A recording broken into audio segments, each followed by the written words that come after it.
ఉత్తరప్రదేశ్ నుండి 1, 2, 3 కాదు దాదాపు 227 బుల్డోజర్స్ ట్రైన్స్ ద్వారా వెస్ట్ బెంగాల్ కు తరలించారు. హౌరా రైల్వే స్టేషన్ నుండి తీయబడిన ఈ వీడియోను ఒకసారి చూడండి. గవర్నమెంట్ నుండి అఫీషియల్ కన్ఫర్మేషన్ రాకపోయినా బుల్డోజర్స్ ను ఎందుకు వాడుతారు అనేది మనందరికీ తెలిసిందే. వెస్ట్ బెంగాల్ లో ముఖ్యంగా బంగ్లాదేశ్ బార్డర్స్ లో ఉన్న ఇల్లీగల్ షెడ్స్ ను ధ్వంసం చేయడానికి తీసుకెళ్తున్నారు.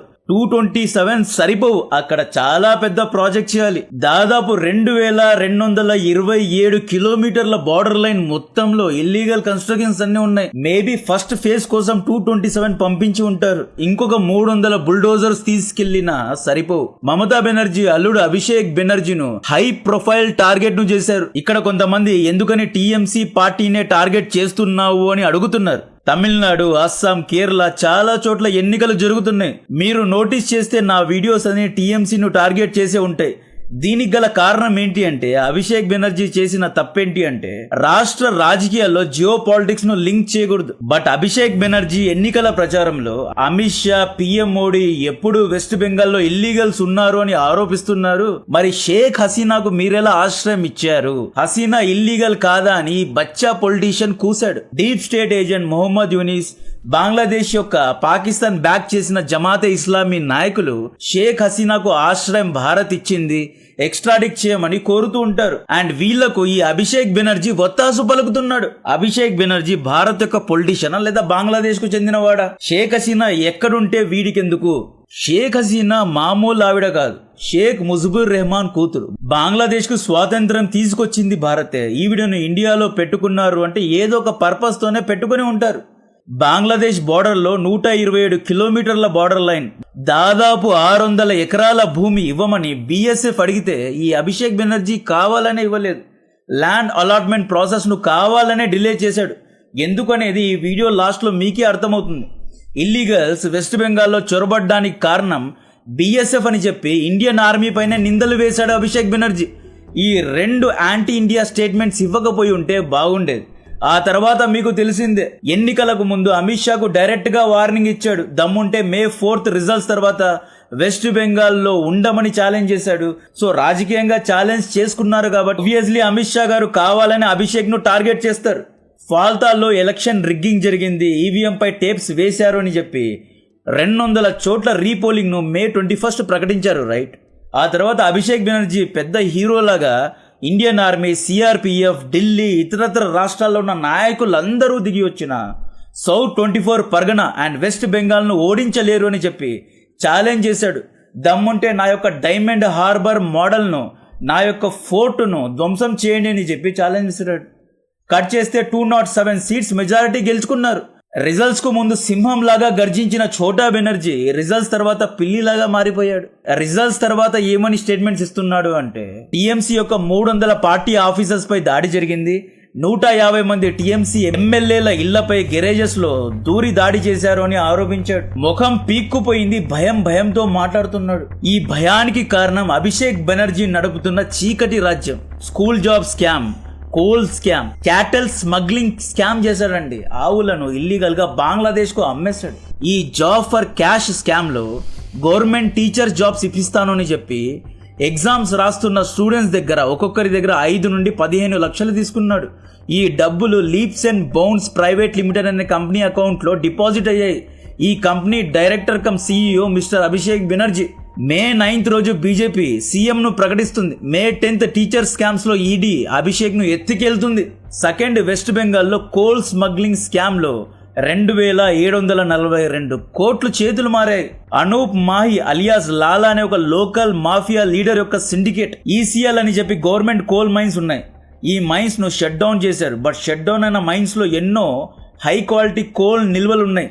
ఈ లాలా ఇల్లీగల్ గా గవర్నమెంట్ మైన్స్ లో కోల్ తీసి రాత్రిపూట ట్రక్స్ లో లోడ్ చేసి చెక్ పోస్టులు దాటిస్తూ ఉంటాడు. చెక్ పోస్ట్ లో ఉన్న పోలీసులకు లంచాలు ఇవ్వడం, పై అధికారులకు లంచాలు ఇవ్వడం.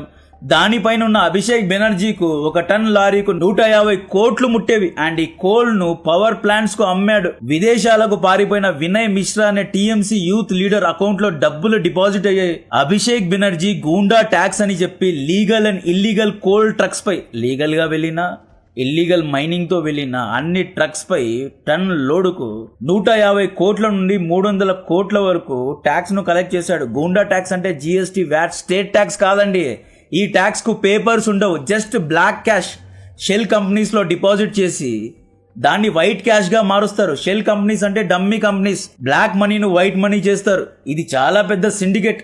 ఈడీ దీన్ని విచారించింది. కేసు సుప్రీంకోర్టు వరకు వెళ్ళింది. బట్ స్టేట్ లో ప్రభుత్వం లేనందున, ప్రాపర్ డాక్యుమెంట్స్ లేనందున అభిషేక్ ను పట్టుకోలేకపోయారు. మీకు గుర్తుంటే May 4th రోజు చీఫ్ సెక్రటరియట్ గవర్నమెంట్ బిల్డింగ్స్ లోని ఏ ఒక్క పేపర్ ఫైల్ కూడా తారుమారు చేయకూడదు, ధ్వంసం చేయకూడదు, ట్యాంపర్ చేయకూడదు అని చెప్పి స్ట్రిక్ట్ గా ఆర్డర్స్ ఇవ్వడానికి కారణం ఏంటి అంటే ప్రాపర్ డాక్యుమెంటేషన్ అండ్ ప్రూఫ్స్ ను కలెక్ట్ చేయడానికే చాలా పెద్ద ఎత్తున ప్రభుత్వ భవనాలను సీల్ చేశారు అన్నమాట. ఇప్పుడు మొత్తం సిండికేట్ ను పట్టుకొని అభిషేక్ ను జైల్లో వేస్తారు. అందుకే భయపడుతున్నారు, చెమట్లు పడుతున్నాయి, పిల్లిలాగా మారిపోయాడు. తమ్నైల్లో అభిషేక్ ను నలిపేస్తారా అని పెట్టా కదా, నిజంగానే నలిపేనున్నారు. పేరుకు మాత్రం మమతా బెనర్జీ వెనక నుండి మొత్తం చక్రాన్ని తిప్పుతోంది అభిషేక్ బెనర్జీని.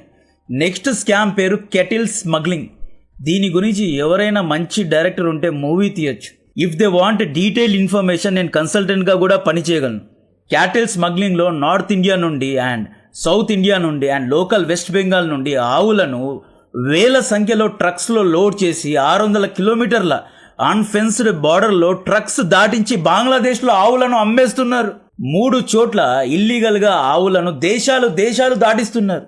వై బంగ్లాదేశ్ అంటే ఇండియాలో 15,000, 20,000 అంటే విదేశాల్లో కూడా 20-30,000 కు అమ్ముడుపోయే ఆవులు బంగ్లాదేశ్ లో 50-60 వేలకు అమ్ముడుపోతే అక్కడ డిమాండ్ ఎక్కువ.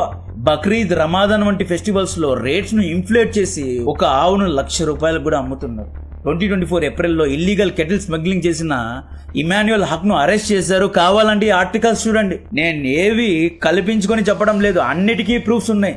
BSF లోని కొంతమంది పై అధికారులు కూడా ఈ మాఫియాతో చేతులు కలిపారు, లంచాలు తీసుకున్నారు. చాలా పెద్ద మాఫియా ఇది. ఇప్పుడు మీకు అర్థమైందా ఎందుకు నేను ఈ గూండాల మీద వీడియోస్ తీస్తున్నాను అని?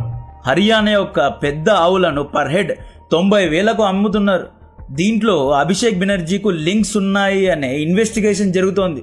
ముర్షిదాబాద్, మాల్దాలో అండ్ రివర్ బ్యాంక్స్ దగ్గర అంటే చెరువు యొక్క తీరాల దగ్గర ఇల్లీగల్ గా షెడ్స్ కట్టుకొని ఈ ఆవులను అక్కడ స్టోర్ చేసి, అంటే ఎంతో క్రూరంగా ఈ ఆవులను ట్రీట్ చేసి చిన్న ట్రక్ లో ఎన్నో ఆవులను దొబ్బి ఇరికించి లోడ్ చేస్తారు.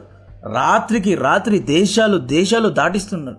అందుకే 600 ఎకరాల భూమి BSF కు బార్డర్ ఫెన్సింగ్ వేయడానికి ఇవ్వు అంటే ఇవ్వదు, కావాలనే ఇవ్వరు. ఎందుకంటే ఇవన్నీ ఇస్తే కెటిల్ స్మగ్లింగ్ చేయలేరు కాబట్టి. ఈ కెటిల్ స్మగ్లింగ్ చేసే లోకల్ మాఫియా ఉంటుంది కదా, అంటే లోకల్స్ ఉంటారు కదా, వారి యొక్క అకౌంట్ లో 24 కోట్లు దొరికాయి అంటే ఈ మాఫియా యొక్క హెడ్ అకౌంట్ లో ఎంత డబ్బు ఉండి ఉండవచ్చు? అభిషేక్ బెనర్జీకు ఒక ఆవు మీద ఎంత డబ్బు వెళ్ళి ఉండవచ్చు? అంటే ఎంత పెద్ద మాఫియా సిండికేట్ నడుపుతున్నారు అనేది మీరే అర్థం చేసుకోవాలి. మమతా బెనర్జీ కంటే కమ్యూనిస్టులు 1000 రెట్లు మేలు. కమ్యూనిస్టులు 35 ఏళ్ళు వెస్ట్ బెంగాల్ ను పాలించారు, రైట్? బట్ వాళ్ళు ఇల్లీగల్ ఇమ్మిగ్రెంట్స్ ను అలౌ చేయలేదు. వెల్ఫేర్ స్కీమ్స్ అన్నారు, అంతే తప్పితే కెటిల్ స్మగ్లింగ్ చేయలేదు. కావాలనే ఇల్లీగల్స్ ను చొరబడేలా చేసి ఇక్కడ ఓటు బ్యాంక్ లాగా మార్చుకుంది. కాబట్టే దేశ రక్షణ కోసం మమతా బెనర్జీని ఓడించడం చాలా ముఖ్యం. నెక్స్ట్ శాండ్ స్మగ్లింగ్ గురించి మీకు తెలిసిందే.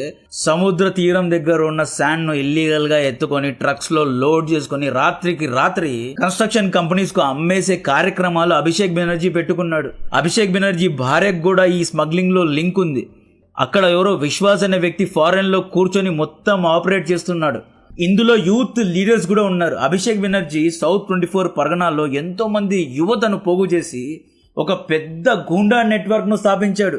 ఈ చిన్న గూండాలు మెడికల్ కాలేజెస్ నుండి, ఇంజనీరింగ్ కాలేజెస్ నుండి అన్ని చోట్ల ఉంటారు. ఒక అమ్మాయిని చూసి ఇష్టపడ్డారు అంటే లొంగిపోవాల్సిందే.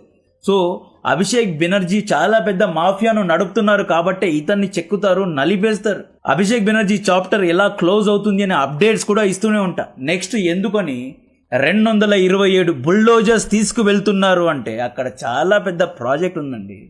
చిన్న ప్రాజెక్ట్ కాదు, చాలా పెద్ద ప్రాజెక్ట్ ఉంది.